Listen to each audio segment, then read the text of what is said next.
ততক্ষণ পর্যন্ত তোমার দাম আছে যতক্ষণ পর্যন্ত তুমি রহস্যময়।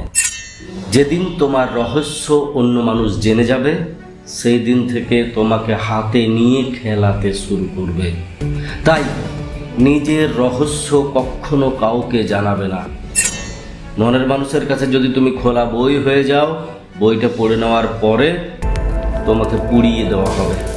হ্যাঁ, এই স্কুলের এটাই সিস্টেম। একবার কোনো বই পড়া হয়ে গেলে দ্বিতীয়বার সেই বই আর পড়া হয় না।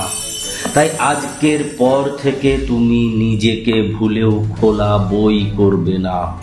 তোমার ভেতরে আজীবন রহস্যময়তা থাকবে, আর সেই রহস্যের সন্ধানে ওরা তোমার পিছনে আজীবন ছুটবে। তোমাকে জানার, বোঝার, খোঁজার চেষ্টা করবে। প্রতিবার মনে হবে ধরে নিয়েছি, কিন্তু কোনোবারেই তারা তোমাকে ধরতে পারবে না। যদি তুমি তোমার ভেতরে রহস্য বজায় রাখতে পারো, তুমি রাজা। আর যদি সেই রহস্য বজায় রাখতে না পারো, তুমি ফকির হয়ে যাবে। মানুষ তোমাকে সম্মান করার পরিবর্তে পা দিয়ে মিশিয়ে দেবে। আজ পরিবর্তনের 16তম দিন। ফলো করতে থাকো।